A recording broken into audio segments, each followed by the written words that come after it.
राम के राज तिलक का शुभ समाचार अयोध्या के घर घर तक पहुंच गया। पूरी नगरी में प्रसन्नता की लहर फैल गई। घर घर में मंगल गाया जाने लगा और मनाया जाने लगा। स्त्रियां मधुर स्वर में रात भर मंगल गायन करती रही और सूर्योदय होने पर नगरवासी अपने अपने घरों को ध्वजा, पताका और वंदनवार आदि से सजाने लगे। हाट बाजारों को भांति भांति के सुगंधित और रंग बिरंगे पुष्पों से सजाया गया। गवैये, नट, नर्तक आदि अपने आश्चर्यजनक करतब दिखाकर नगरवासियों का मनोरंजन करने लगे।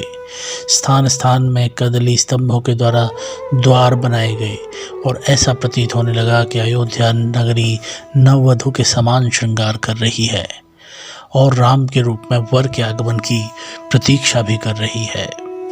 किंतु राम के राज तिलक का समाचार सुनकर नगर के इस अद्भुत श्रृंगार को देखने कर रानी कैकेयी की प्रिय दासी मंथरा के हृदय को असहनीय आघात लगा। वह सोचने लगी कि यदि कौशल्या का पुत्र राजा राम बन जाएगा तो कौशल्या को राजमाता का पद प्राप्त हो जाएगा और कौशल्या की स्थिति अन्य रानियों की स्थिति से श्रेष्ठ हो जाएगी। ऐसी स्थिति में उसकी दासियां भी स्वयं को मुझसे श्रेष्ठ समझने लगेगी। वर्तमान में कैकेयी राजा की सर्वाधिक प्रिय रानी है और इसी कारण महारानी कैकेयी ही राजमहल पर शासन करती है। कैकेयी की दासी होने का श्रेय प्राप्त होने के कारण राजप्रसाद की अन्य दासियां भी मेरा सम्मान करती हैं। यदि कौशल्या राजमाता बन जाएगी तो मेरा यह स्थान मुझसे छिन जाएगा। मैं यह सब कुछ सहन नहीं कर सकती, अतः इस विषय पर मुझे ही अवश्य कुछ करना चाहिए।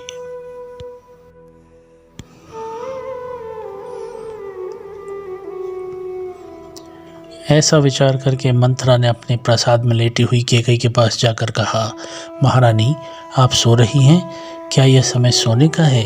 क्या आपको पता है कि कल राम का युवराज के रूप में अभिषेक होने वाला है? मंथरा के मुख से राम के राज तिलक का समाचार सुनकर कैकेयी अत्यंत प्रसन्न हुई। समाचार सुनाने की खुशी में कैकेयी को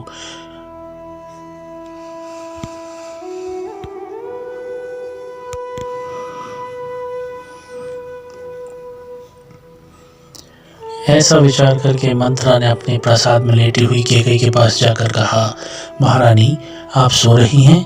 क्या यह समय सोने का है? क्या आपको पता है कि कल राम का युवराज के रूप में अभिषेक होने वाला है? मंथरा के मुख से राम के राज तिलक का समाचार सुनकर कैकेयी अत्यंत प्रसन्न हुई। समाचार सुनाने की खुशी में कैकेयी को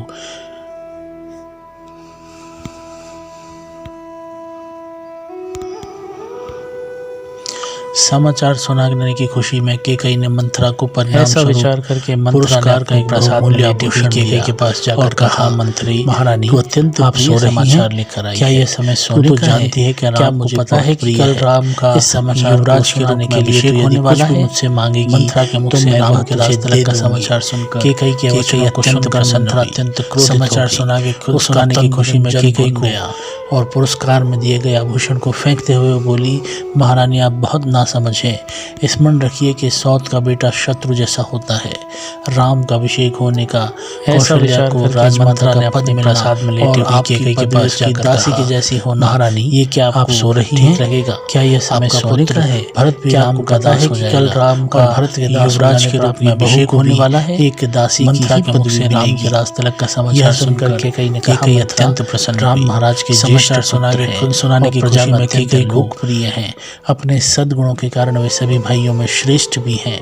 राम और भरत एक दूसरे को भिन्न नहीं मानते क्योंकि उनके बीच अत्यधिक प्रेम है।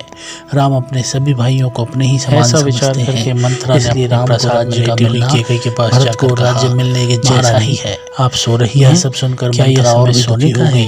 क्या आपको पता है कि कल राम का युवराज के रूप में अभिषेक होने वाला है? राम के पुत्र को अयोध्या का सिंहासन के राज तिलक का समाचार तथा भरत को राज्य के अत्यंत प्रसन्न के अनुसार अलग समाचार सुनाने की खुशी में कैकेयी राज्य मिल जाने पर राम भरत को राज्य से निर्वासित कर दें या यमलोक ही भेज दें। अपने पुत्र के अनिष्ट की आशंका सुनकर कैकेयी का हृदय विचलित हो गया। उसने मंत्रा से पूछा। मंत्रा ने अपने प्रसाद में लेटी हुई केकई के पास जाकर ने उत्तर दिया, महारानी स्मरण आप सो रही हैं, एक बार देवासुर समय सोने का है, के समय क्या आपको पता है कि कल राम का लेकर युवराज के रूप में अभिषेक होने वाला है? के लिए गए थे। मंत्रा के मुख से राम के राजतिलक का समाचार सुनकर से महाराज अत्यंत प्रसन्न हुई। समाचार सुना के खून सुनाने की खुशी में केकई को